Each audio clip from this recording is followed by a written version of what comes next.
All right, strap on those sandals, folks, because today we are diving headfirst into ancient Rome. That's right. Gladiators. Gladiators, but not just the fighting. I mean, we'll get to that. It's hard to avoid, right? Yeah, definitely hard to avoid. Blood and sand, it's kind of the thing. Exactly. But today's deep dive is going beyond the arena. We're looking at the impact gladiators had on Roman culture. Because you can tell a lot about a society by how it entertains itself. Absolutely. So let's dig into this. Okay, so when we talk gladiators, we got to talk sources. Right. What do we actually know about all of this?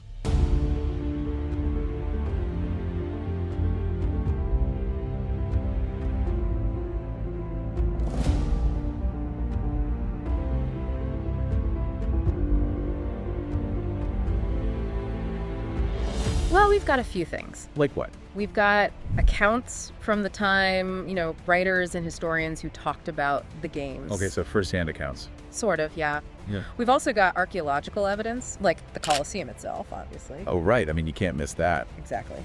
And then there's Pompeii. Pompeii? Yeah, Pompeii. Frozen in time, remember? Graffiti, mosaics, even the bodies tell a story. Wow, okay, so pretty good mix of sources then. Enough to paint a picture, at least. And that picture is fascinating. So let's talk entertainment. These gladiatorial games, were they like, I don't know, the Super Bowl of their time? It's a pretty good comparison, actually. Really? Yeah, I mean, think about it. Right. You've got huge crowds, passionate fans, star players. Wait, so there were actually like famous gladiators? Oh, absolutely. Some are like rock stars. They had fan clubs, endorsements, the whole 9 yards. Get out, I never knew that. Yep. And just like a big game today, these events were massive social gatherings. It's more than just, watching people fight. Way more. It was a spectacle, a festival. That's interesting. And these events were tied into Roman holidays too, right? Oh yeah, absolutely.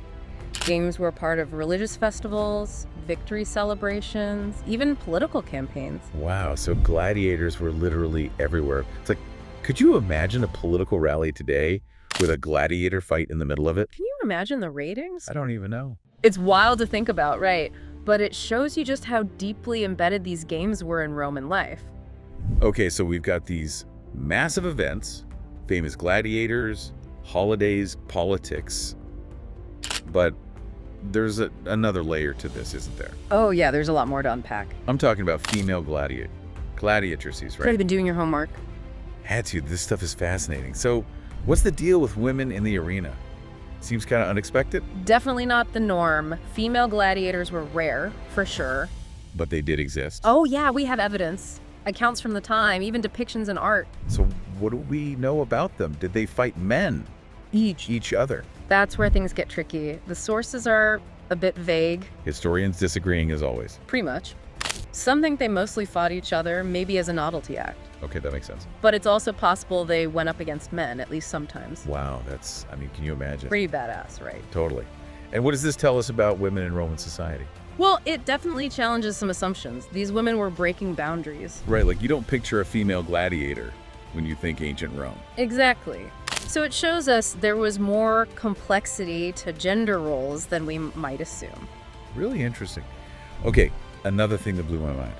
Gladiator graffiti. Yes, Pompeii's gift to history. It's incredible, right? You're walking down the street and bam, there's a message scroll on the wall about some gladiator.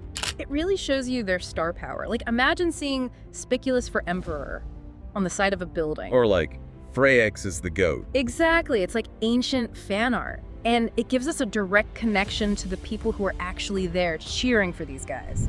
It's a glimpse into their fandom. Absolutely.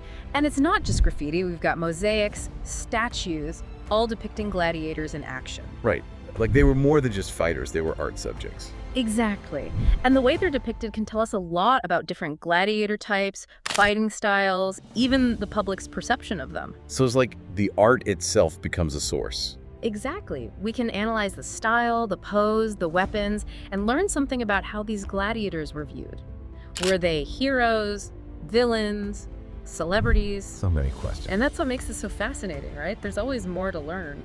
Well, I've got to ask you, after all this, would you be a gladiator fan if you could travel back in time? Ooh, that's a tough one. Right. The spectacle, the skill, but also the violence.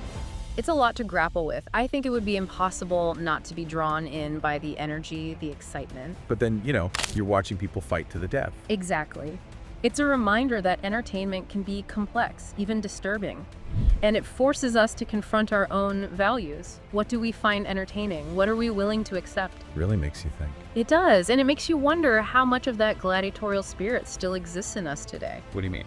Well, think about it. Yeah. Our obsession with sports, with competition, with pushing boundaries, even the way we talk about winning and losing has echoes of that ancient world. Wow, you're right. So maybe, just maybe, a little bit of that gladiator spirit lives on in all of us. Maybe it does. And that's something worth pondering. Definitely. And that's our deep dive for today. Thanks for joining us. See you next time.